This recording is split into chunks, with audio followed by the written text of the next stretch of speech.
Hello and welcome on part two. আর আমাদের next destination ছিল লুধিয়ানা। আর আমরা দিল্লি এয়ারপোর্ট থেকে দিল্লি স্টেশনে পৌঁছে গেছিলাম। আর আমাদের ট্রেন ছিল 7:45-এ শতাব্দী এক্সপ্রেস।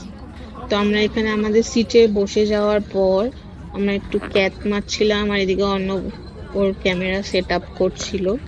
দেন ফাইনালি ট্রেন স্টার্ট হয়। তো ট্রেনটা যখন স্টার্ট হয় তখন আমি একটা জিনিস দেখে সবচেয়ে বেশি অবাক হই, যে ট্রেনের সিটিং অ্যারেঞ্জমেন্টের অনুযায়ী তার অপোজিট সাইডে যাচ্ছিল, যেটা আমার কাছে একটু সারপ্রাইজিং লেগেছে। কারণ আমি আজ অব্দি যত ট্রেনে উঠেছি সেই ট্রেনগুলো সব সামনের দিকেই যায়, এটা ফার্স্ট টাইম ছিল যেটা অপোজিট সাইডে যাচ্ছিল। আর আমার একটু মোশন সিকনেসের প্রবলেম আছে, তাই আমার একটু ভয়ও লাগছিল। বাট ট্রেনটার জার্নিটা এত কমফোর্টেবল ছিল যে আমার একটুও শরীর খারাপ করেনি। প্লাস এত সুন্দর গ্রিনারি আর এত সুন্দর সিনারিও দেখতে দেখতে আমার জার্নিটা বেশ ভালোই কেটেছে। দেন আমাদের চা দিয়ে দিয়েছিল, যেটাতে ছিল একটু গরম জল, সাথে টি ব্যাগ, চিনি আর দুটো বিস্কিট। তো এখানে আমি চাটা বানিয়ে নিচ্ছিলাম।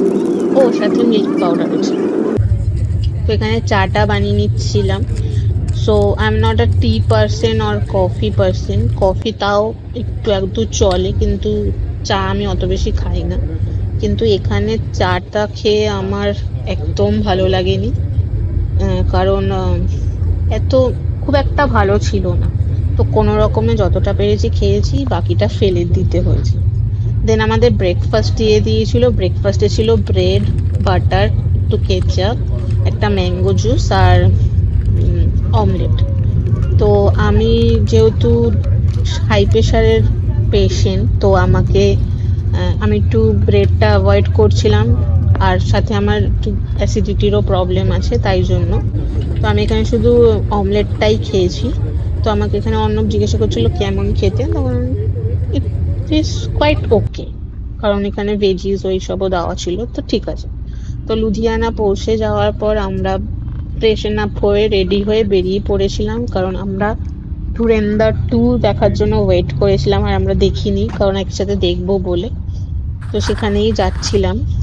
তো এখানে আমি রেডি হয়ে বেরিয়ে পড়েছি। আর এখানে আমি একটু রেকর্ডও করছিলাম আমাদের পাঞ্জাব বা লুধিয়ানার যে রোড গুলো হয় কিরকম, যাতে তোমাদের সাথে শেয়ার করতে পারি। আমার খুব ভালো লেগেছে। আর এটা হচ্ছে প্যাভিলন বলে আমরা একটা মলে পৌঁছে গেছিলাম, আমাদের শো ছিল দুপুর বেলার। তো আমরা খেয়ে দিয়ে বেরিয়ে পড়েছিলাম। দেন পৌঁছে গেছিলাম, আর মলটা সত্যি খুব সুন্দর ছিল। ডিস্টেন্স 5-10 মিনিটের ডিস্টেন্স ছিল। 10 মিনিটও বলবো না, 5 মিনিটের ডিস্টেন্স ছিল। আর আমাদের টাইমিং অনুযায়ী আমরা একটু আগেই পৌঁছে গেছিলাম। আর আমি এখানে অর্ণবকে জিজ্ঞাসা করছিলাম যে ও এক্সাইটেড কিনা, বাট ও এখানে বলছে ও অলরেডি স্পয়েলড। তো করতে করতে পৌঁছে যাওয়ার পর মুভি শুরু হওয়ার 5 মিনিট হাতে টাইম ছিল, তো আমি একটু ওয়াশরুমে গেছিলাম। আর যেহেতু 4 ঘন্টার মুভি ছিল, তাই আর একটু ক্যাপ মেরে নিয়েছিলাম। আর এই যেখানে মুভি থিয়েটারটা খুব একটা বড় ছিল না, কিন্তু কমফোর্টেবল ছিল খুব।